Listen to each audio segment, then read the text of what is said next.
Are you working with him? No, she's the moderator. Like, she actually is asking the questions and. That's good.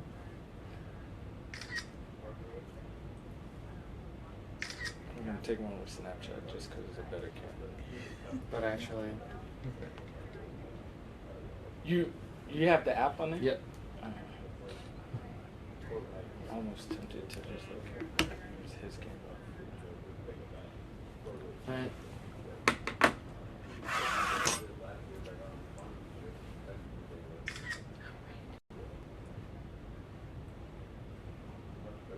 One more.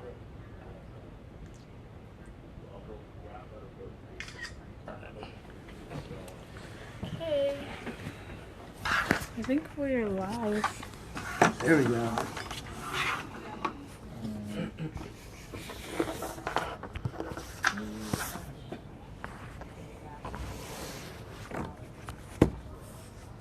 Camera. Oh. Yeah. Is the mic blocking it or? Yeah, it is, but I'm trying to get a good angle regardless. Oh, okay. Should I put it like over there? You know what? Yeah, if you stay kind of over here and don't block it. Yeah, because that way you get everyone in the room. Hey, so I tried to listen to the SoundCloud. It just wasn't playing. It wasn't playing? I don't mind. Maybe my phone's been acting crazy, so maybe that could have been it. Yeah. Well, it'll be alright. Yeah. Whatever. If it's choppy, it's choppy. Yeah. Is this a non-partisan organization? It is. Alright, just make sure that my language isn't... Oh yeah, I mean, well, just a little background. NICD, we're part of the University of Arizona, and we are dedicated to kind of building respectful dialogue across different issues. So we bring different viewpoints around any topic to just show that people can like convene and Not rip each other's hand off. exactly. So Can I get a bottle of water? Yes. Thank you. do we have?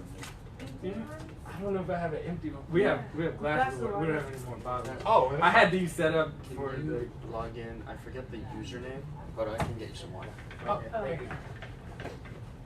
Appreciate it. Thank you. Who's the main one? That is Emmanuel. Okay. Yeah, we're gonna start very.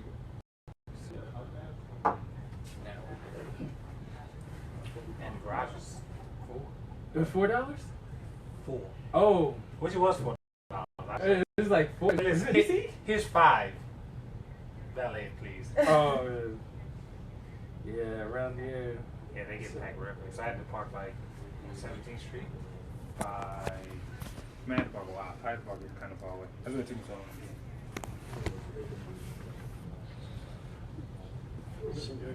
There we go. Hey, thank you so much. So where you gentlemen from? I'm from South Florida, but I go to school in Orlando. Sunshine Beaches.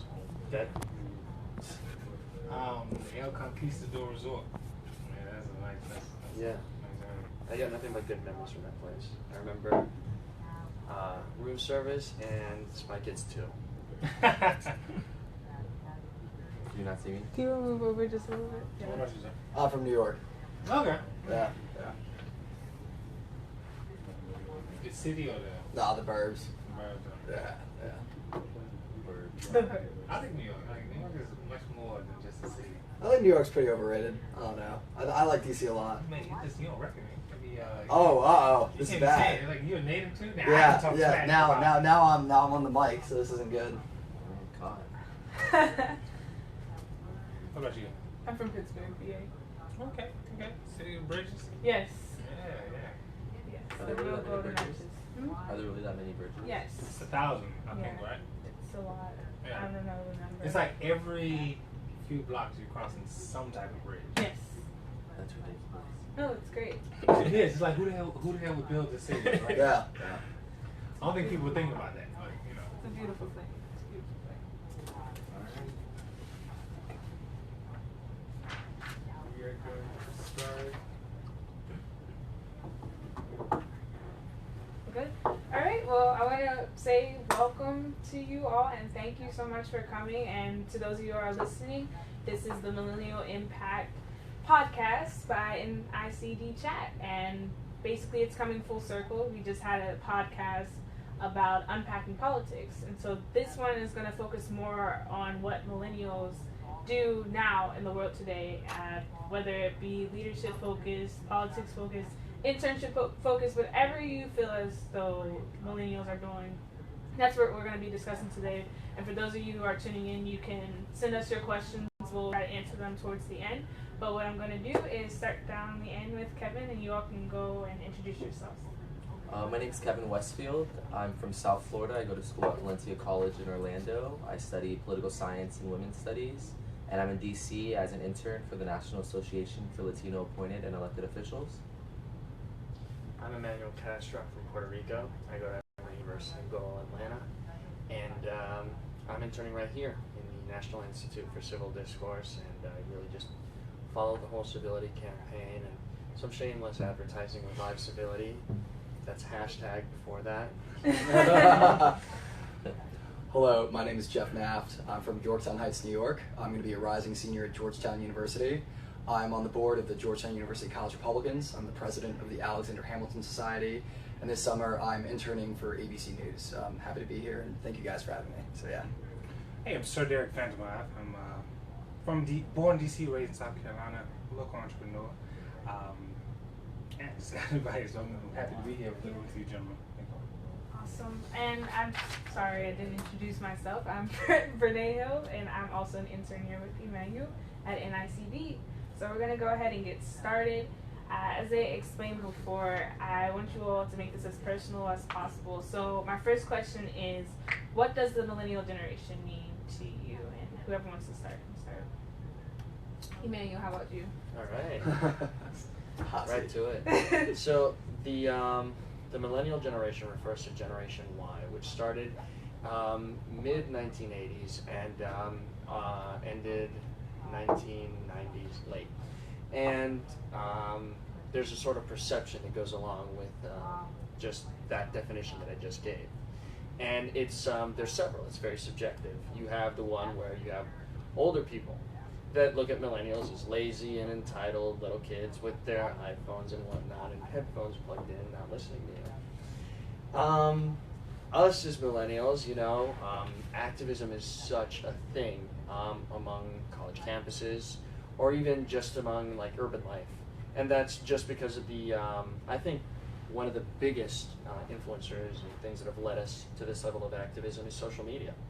And it goes hand in hand with our generation because we're digital babies, and we're all about Twitter, Facebook, and YouTube. I'll leave some room for my colleagues to correct me.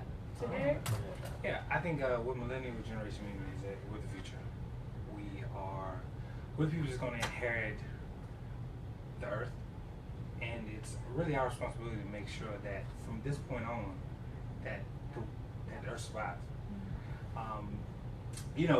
There's a lot of issues here, and I'm glad that that more people are talking about all these issues, whether it's race, whether it's income inequality, whether it's the climate. We as a generation that will change this. It's unfortunately it's not our parents, it's not our definitely not our grandparents.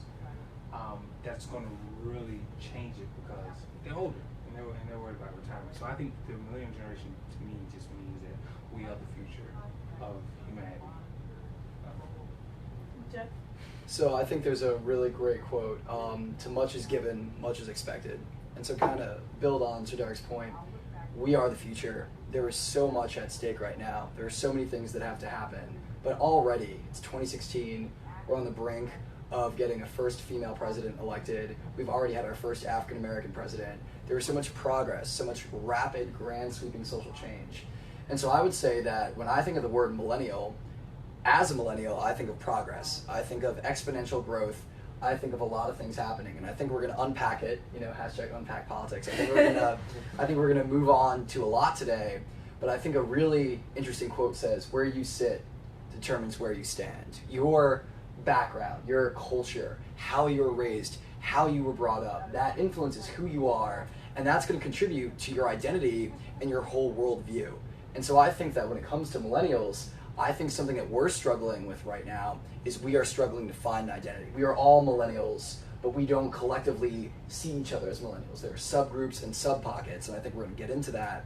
But I think there's so much change, so much that needs to be done, and that means that we need to organize, we need to communicate, and I'm excited to see where the rest of this conversation goes today. So yeah. If I am to echo anything, it's just that I feel millennials, like when I think of our generation, I really do constitute with change, that it is like the first step in understanding one another.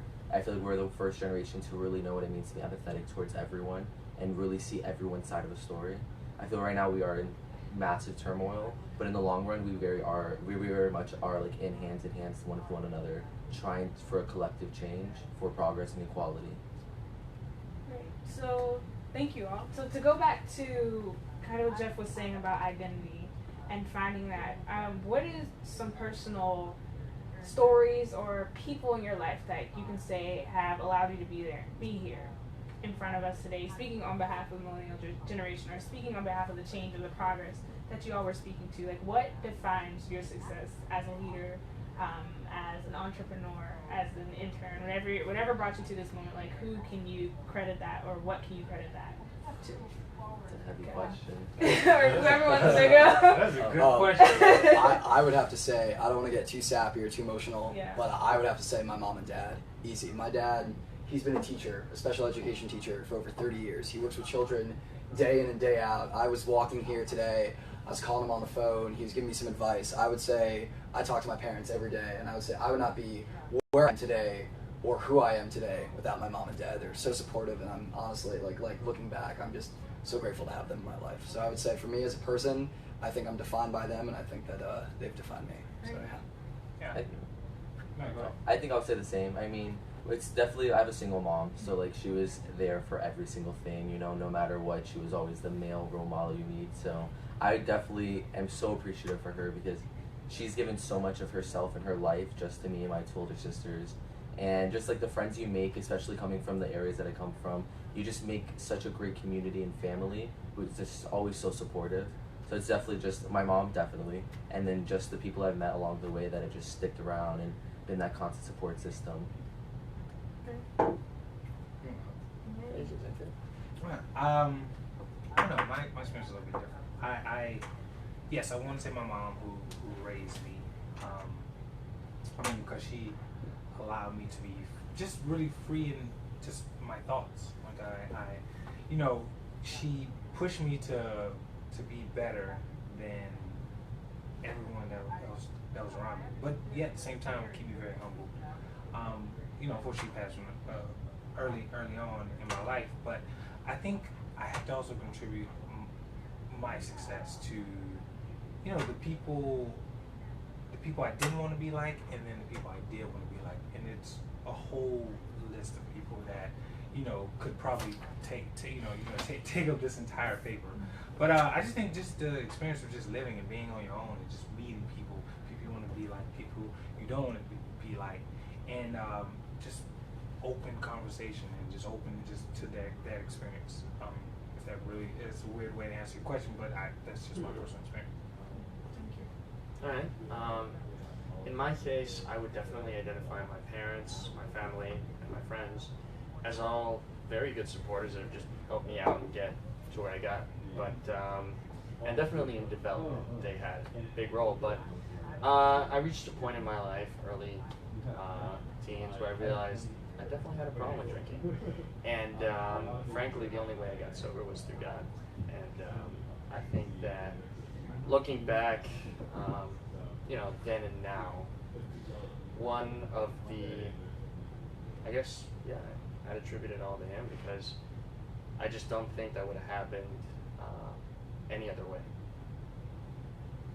And so you all kind of spoke to, like, if it had not been, or without this person, or without. So I believe that when we look to our government officials, when we look to the people who are leading our country right now, are they people that are setting the example for us? Are they setting a good example, a solid example? Like, even like the politicians, if I were to become a politician, do I have good examples in front of me? Although I have my parents who raised me and whom I love, are the people people in front of me setting the precedent for the next generation. Like, so what do you all believe? Like, do you believe it's a good example right now or not? I feel like on both fronts, we definitely have someone who's a good example and definitely people who are a bad example.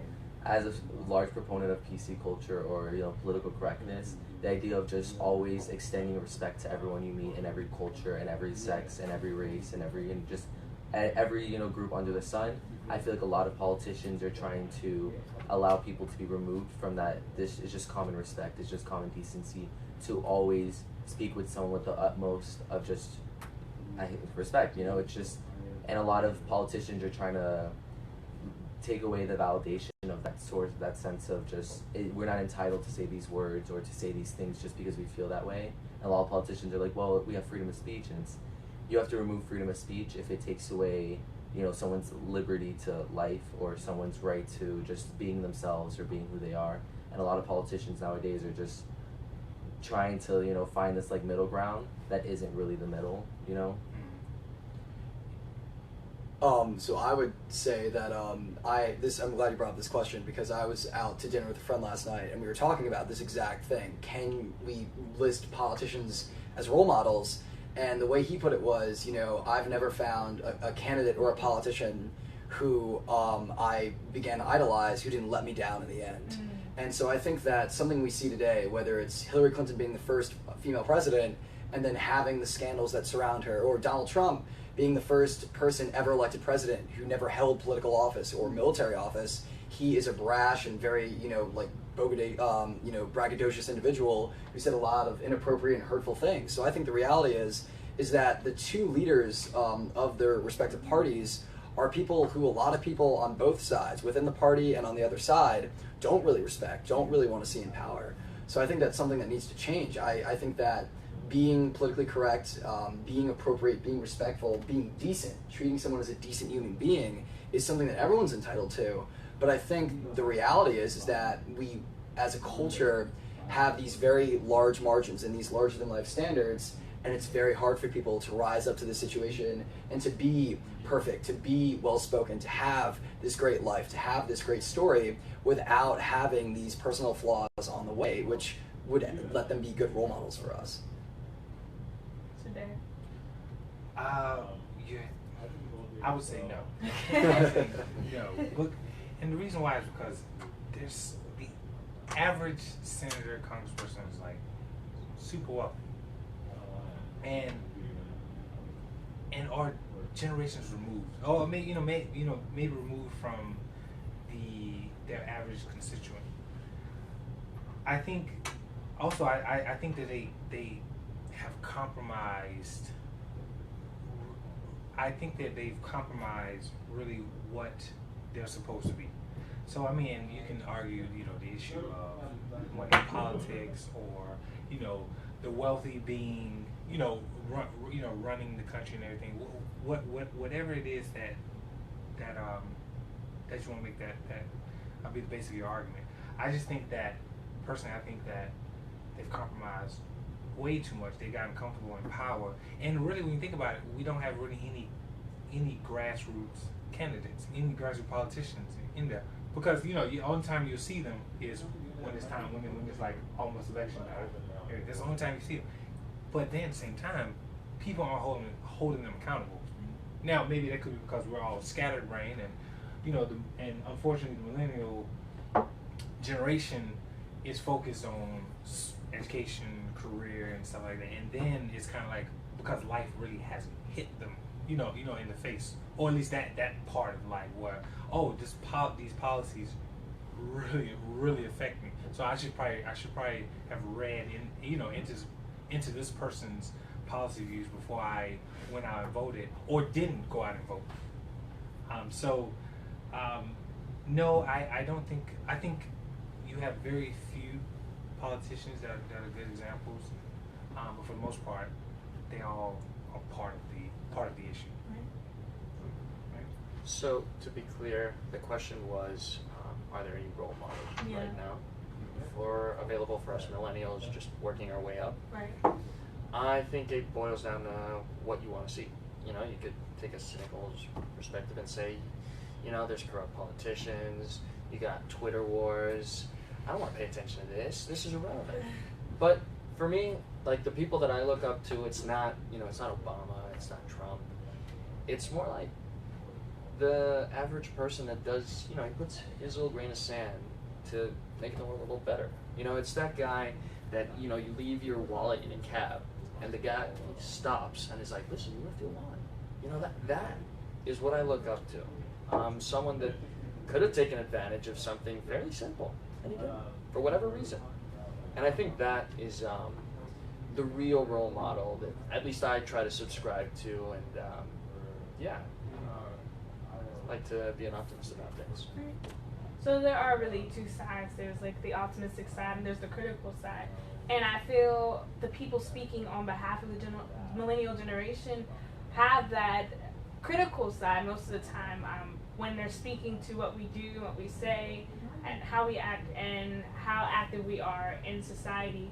So my question to you all is, what is your personal opinion on what the millennial generation or the young people are doing in their own communities or in the lives of the society itself?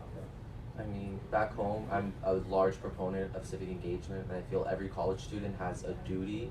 As immediately once you land you step your first foot into college, you're immediately a role model to those children who are underrepresented, those children who have no prospects of a future going to college, those children who've only seen poverty and illegal affiliation and have only seen like the civic life.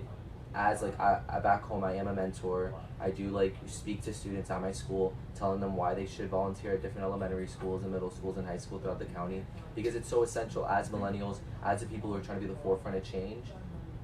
Just like, and every single person when they speak, it's our children, and the next generation and those younger children who are sitting there who probably will never have someone speak to them in a very supportive and beautiful manner, especially if it's in a low income area. There's a lot of disparity when it comes to just opportunities, and once you are college students, once you have that sort of validation, you have a responsibility to speak, to be the first, the hand, to lend a hand to anyone who doesn't know whether or not they have what it takes to go to college, or if they will fit in. Just like there's a lot of things that go into, especially from my experiences when you speak with young kids, that, well, my mom doesn't have a high school education, my dad isn't in the picture, and there's just this large separation of the potential to become successful and the actual like visual to actually see people who are successful, to build those like role models. So I feel like as a millennial, we need as much civic engagement as possible.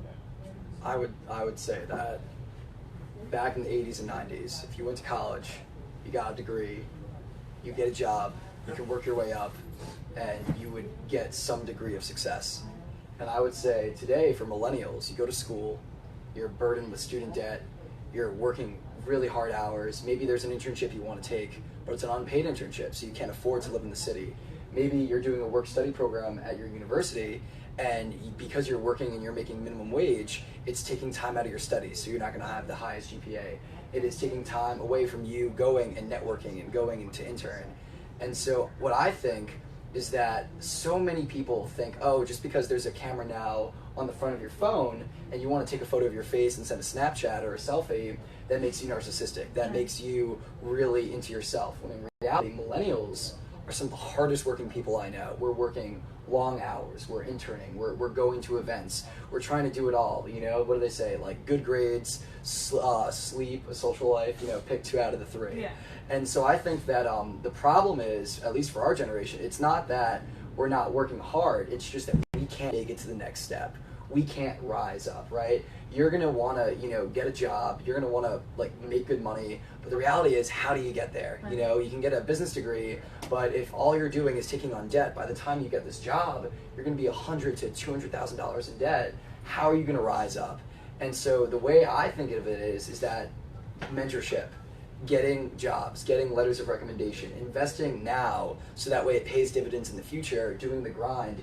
These are all things that we throw out there, but what do they say? He who gives the best advice rarely follows it. And for me, as a kid, I had a camp counselor who was someone took me under his wing. He was a hockey guy. His name was Josh Brower, and this guy, convinced me, a kid who had low self-esteem or a kid who was a little insecure every now and then, pimply face, weird hair, which I still have.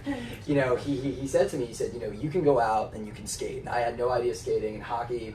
You got to start really young, otherwise, you're not going to be good. And this guy, would work with me and these other guys at the rink, Adam Fell, Charles Goldberg, and they worked with me on the rink. And was I the best on the team? No. But by the end of that summer, I knew how to skate, and it just gave me this big confidence boost. And so sometimes, they would never know this. I haven't seen some of them in, 2 to 3 years. But sometimes it's just a moment when you're a kid, and there's someone who takes an interest in you, and it can make all the difference. Just ask the question one more time, just so I can. We're just talking about your opinion on what millennials actually do, because there's a critical opinion. We were actually inspired to do this particular podcast because there was a critical eye, and there are people speaking on behalf of the millennial generation. But from your experience and your opinion, like, what do you believe they are doing in the world today? I mean, you can kind of look around. I mean, there's so many. I've seen so many businesses started by people my age, people younger, who some may have as much success as I have, some may have way more, some may have less, but they're going out there and they're fighting the good fight, and they're trying to make the world a better place. I've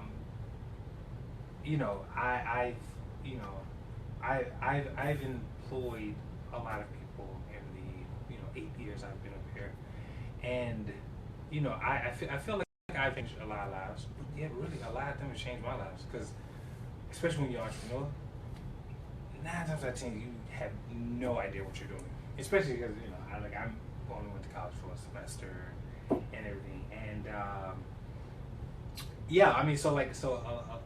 one thing that I've noticed about a lot of men is that they're willing to take on a whole bunch of risks. Because just like like Joe said, you'll go to college, you'll put again in all this debt, and you may not even work in the field, everything. I know so many people that are like, oh, I got an economic degree, a master's in economics, MBA, and working at Starbucks, or they came and they work for me, or they're driving Uber or something like that, and so like the millennial generation, I think as younger kids looking up to us, I think especially us that are like haven't got caught up in the day to day, or got caught up in got caught up in mediocrity.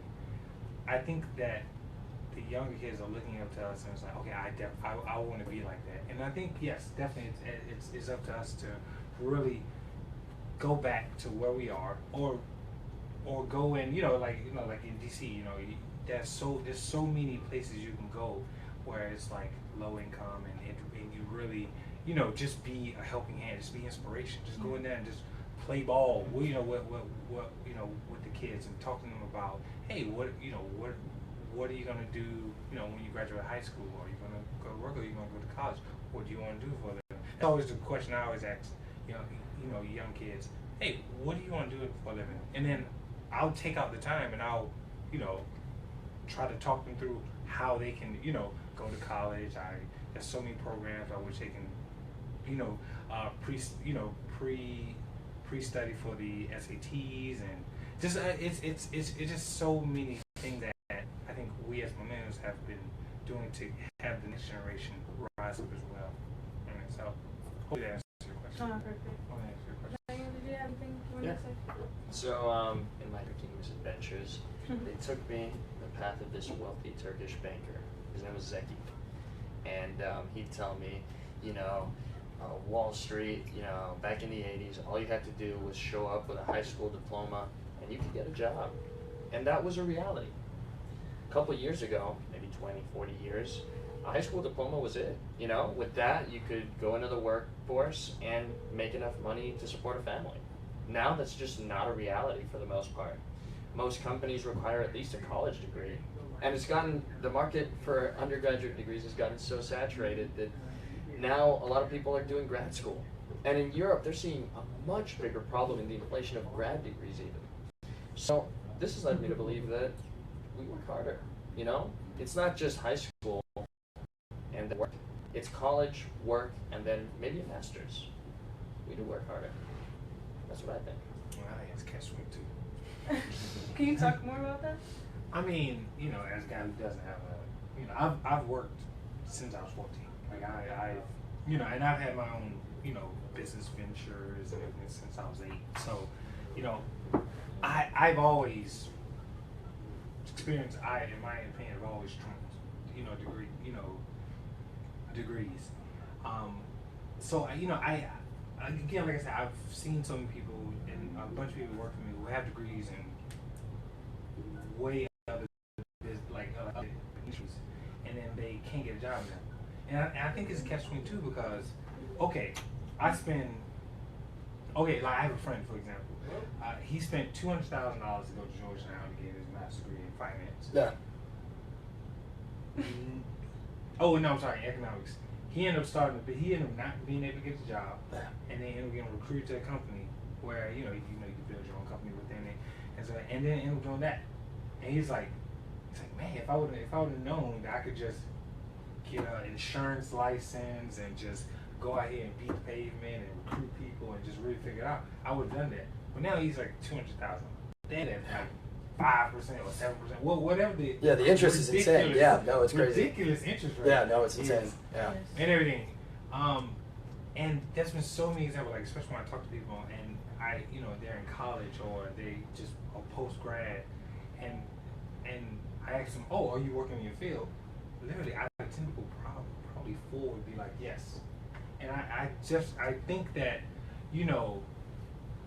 for whatever reason, I think colleges took advantage of.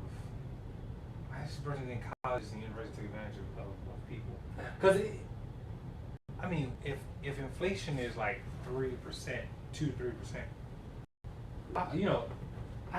in college, let's say if college education was an increase of that, I don't think college would be this expensive, like $200,000 for a master's degree in business. No. I think the reality is that colleges run like a business, yeah, and not as much as a education for higher, like an institution for higher learning.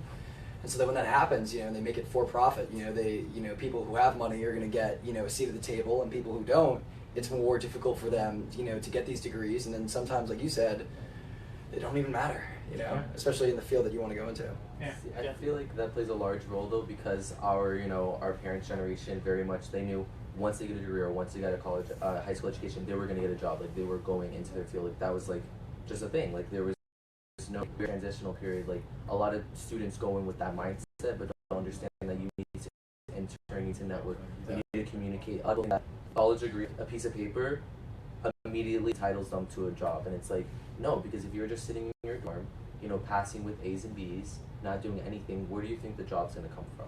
And a lot of students have this terrible misconception of what college actually is, and doesn't know that it's more of like, just a real life experience. Like you have to go out and actually, speak to, potential, employers, speak to your guidance counselor, be proactive. And a lot of students are so okay just running with the tide. And I used to be a TA, so I would just speak with students. I'm like, so what are you doing? And they're like, well, I'm not working, and I'm not volunteering, and I'm not interning, and I'm not in any clubs. And I'm like, so you're just in college to be in college, just because you have this because your parents have this expectation that you go to college, and you have this fallacious expectation that you're going to get jobs because you went to college. And college is way less about just that piece of paper, and it's way more of what exactly you make of it. And I know a lot of students who go to low tier schools who make the absolute best of it. I know one gentleman, he's so successful, goes to just a very regular state school, and is on the forefront going to Harvard. It's and it's so much more because once you take the initiative, then that's what makes your college experience an actual experience. So to reply to that, I think actually I kind of blame Ivy League schools. I blame Harvard for a lot of the reason why schools are so expensive now. Because me too. I went to a party at Harvard when I was 18. Harvard people are crazy. Hell, they are nuts. But I asked somebody, why are you going to Harvard for just any why are you going to Harvard? You can go to Howard, or you can go to Columbia University or something like that, or whatever. And he told me, he's like, honestly, I'm always want to spend $250,000 to go here. It's because of the network, the connection, the name. So I think, yes, you're exactly right. But I also think a lot of people go to these universities or strive to go to these universities because of the connections that you get, the network that you go to, especially these Ivy League schools, because the huge on connections and everything. And then I think what happened is universities, especially universities, saw that and kind of start building onto that because they want that. And I mean, there's nothing wrong with that, but at the same time, what has that done? That's greatly inflated the cost of education over the last 15 years. I mean, I remember when I first moved here, and someone going to Howard, for undergrad would be like, I think between 40 and 60 grand. Now it's like it's increased a lot more. I actually met this kid that was like, oh, I'm going there for like computer science, and I'm gonna get a master's. And I'm like, oh, how much is it gonna cost you? 120. 120? You better do a boot camp. You better do a boot camp or like an internship for 2 years. Like what? So I think that these universities are. Oh, I'm sorry. Everyone's chasing this perception of, oh, I go to school, I'm gonna be connected because of this network. And I think the university is really taking advantage of that, really jumped on that and everything. Because I'm about to put a kid through college now, me and my wife, and we was looking at how much it's gonna cost. It's gonna cost $40,000 a year. Never heard of this school. Tiny little school in West Virginia. You won't be going there. Shepherdstown? No, I like West Virginia Wesleyan or something like that. I have a couple friends who go to the school. Yeah. And just like for what do you want, graphic design? Like 30. You're like 37, but really. Yeah. So we come up with an alternative plan the way ahead, because in the end of the day, experience trumps education. Because I know I've gotten a job at places where like you had to have like a master's or a bachelor's degree, and it's like, oh, I don't have any of that. To be honest, I only had a high school diploma, but I only did it. I paid to just take a few courses at a school at Howard, but I've gotten jobs over a bunch of people because I have years. I have 18 years of entrepreneurship, both being very successful and not being successful, but and all in between that, I've ran restaurants, I've ran campaigns, I've done this. I've got a lot of experience, and I mean, other business owners, really look at that. It's like, okay, that person's more valuable than this. So. But I think the point you're really bringing up that's been regurgitated is just the income inequality and how it's just worsening. Oh, how you're either rich or poor. I come from Latin America, and that's just a reality. It's either you're really, really rich, and it's like, you sit at the top, or you're dirt poor. And in the U.S., for a long time, you have the middle class, where you could just get a high school diploma and just shoot for the middle class and get there. Mm-hmm. Now with the shrinking middle class, because of the economic crises that we've had and how they've been dealt with, you've got the rich getting richer and the poor getting poorer. That's just history. But it's a shrinking middle class, so you're either rich or poor. And when you're a college student just working your way up, you got to meet people. You somehow have to get into that, but you have to just either get rich or shoot for the middle class. But it's getting even harder and harder to get to the middle class. In some places, it's easier to actually do upper class and get to middle class with whatever degrees and education and qualifications you have. It's a shame. Yeah, it is. Well, I want to kind of shift the conversation to sort of talking about elections right now. Sure. And I'm sorry. No, you're fine. No, this is good. Basically, I was sitting here thinking like, well, since we are the millennial generation, like how much of an impact, which we all know, like if we all were to get up and vote today, like that could shift, like we could change, if the whole millennial generation decided, oh, we're all going to vote for this candidate, that could change politics forever. Like, what do you all think? What is your take on politics right now? Like, how do you think we will impact? What type of impact can we make? What do you see happening? What is the challenge that you can give to millennials to actually do? Like, I don't think there's enough of us involved in politics today, or I could be wrong. That could just be my personal view. So, whatever yes, Jeff. So I would say that there are two narratives, right? The first narrative is that millennials can change an election. I do agree with that narrative, but it's going to take a lot of blood, sweat, and tears. So here's a really good example. When Michelle Obama did the hashtag Bring Back Our Girls, Yeah. that was a big thing on social media. People were all doing it. When you had the ALS Ice Bucket Challenge, people were making the hashtags.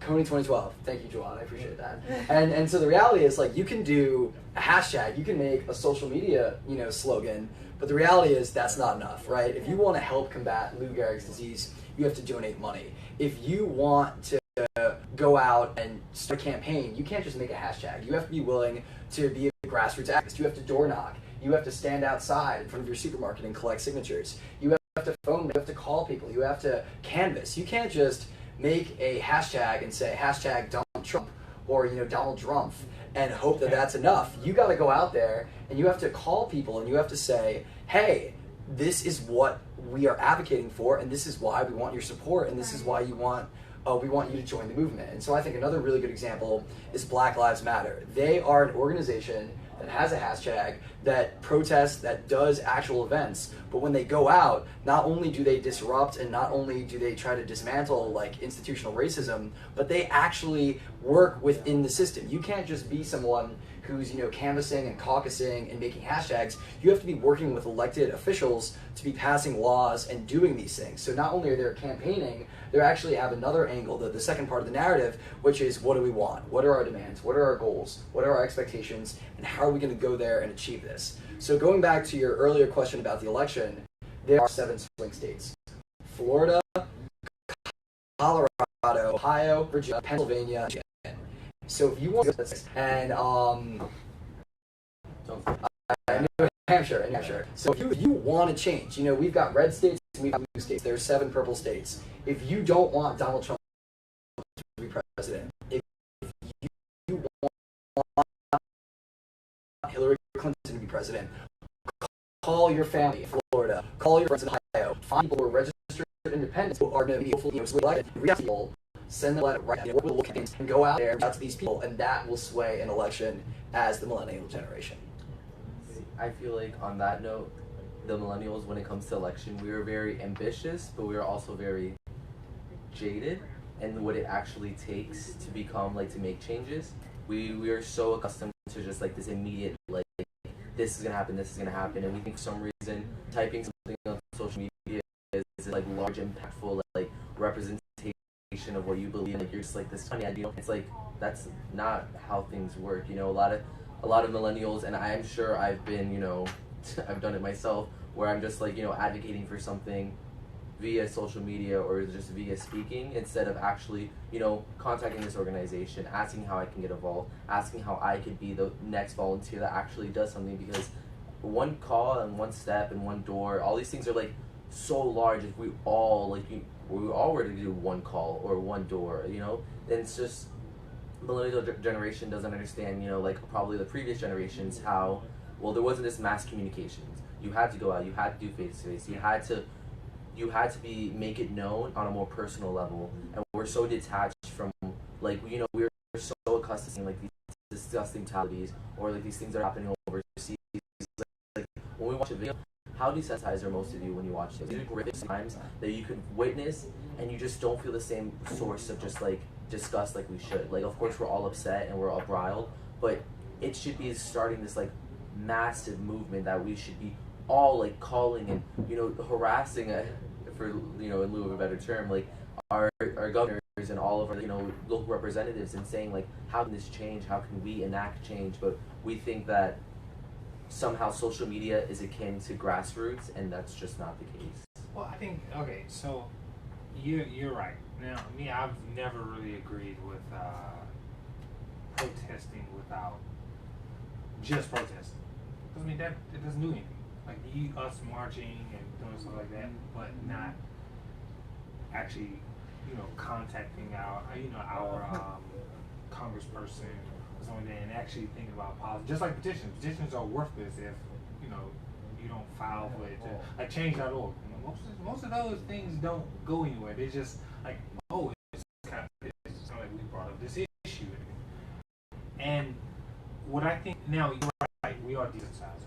millennial generation, I mean, we've seen so many videos of like horrific stuff, whether it's, you know, innocent people getting shot, or what's going on in Syria, or what's going on in Africa, or, you know, it's horrible, but I don't cry anymore. I don't cry anymore, and I'm glad that I realized that, and it's like, okay, I make sure that I still get angry. Why is this person doing this to this other person? Or why isn't the government doing enough? Or why isn't why isn't enough people saying enough, why isn't enough people saying and upset about this? And I do look at it as, you know, the internet as mobile devices have segregated us, like from other people. But also at the same time, I think you have to look at that situation and was like, okay, how can I turn? It's kind of like turning a bad situation into a good situation. Like, or just kind of like, you know, when you used to get sick, like, oh, I feel so bad, you struck out, but how can I make this a good situation? Mom can't get some ice cream. So, like, you know, you made something good out of a bad situation. So I think what we should be doing, and I remember telling Jeff when I first met him, Chase when I first met him, is that one thing I think we should do is we should really, because we're a technological generation, we should use technology. So like how I was talking about, like, you know, Black Lives Matter. I think what Black Lives Matter should be doing. Now, granted, the reason why I don't go out there and march is because half the time I don't get the text or, you know, whatever. Like, they reach out to me and say, oh, hey, there's this going on. Or when I do find out, it's too late. But I think we can use technology to really make change. And mean that, okay, you're out there protesting. You have millions of people out there protesting. Well, I think we should use technology to map, okay, where are these people from? You know, where is the black vote most strongest? And then from there, we can, you know, we can coordinate with people to lobby the local politicians. Now, not, you know, displace or like get them out of office just yet, because then you have a whole new issue of a new person, you know, because, you know, just a freshman coming in. And on top of that, oh, you coming in because you with that group. And it doesn't have to be a Black Lives Matter, it can be any group. So you with that group, so you don't hate that person, but you do want to lobby, be like, hey, we have 300,000 people in, let's say, DC or whatever, and we want you to lobby for this law to be changed, or for this and that to be changed, right? And if you don't, we're gonna vote you out of office. So you threaten them, and then on top of that, give money as well, because democracy goes to the highest bidder. Like, you know, so you know, so you have your lobbying, you put but you're also marketing as well. Everything else, sorry. Yeah, so in your marketing as well, you can really make a change with that. So. Yeah, no, and I think that Kevin and Jeff have brought up a pretty important point, which is just taking initiative, and that's true for pretty much any generation, any election. It's really how much you want it, how much people want it, and we're going to see really who the people want. So, for myself, I'd say Hillary Clinton. I don't really tell you with her politics, but frankly, I just don't think that as a nation, America would profit much for Donald Trump as a president. But with that, I'd like to introduce my friend Jawad. If he likes to say about himself. Wow, that came out of nowhere. Seriously. Wait a minute. Yes. Okay. Hi again. My name is Jawad Pullen, sophomore, rising junior at Georgetown University in the college, studying government. I'm from Philadelphia, Pennsylvania. So, yeah, that's about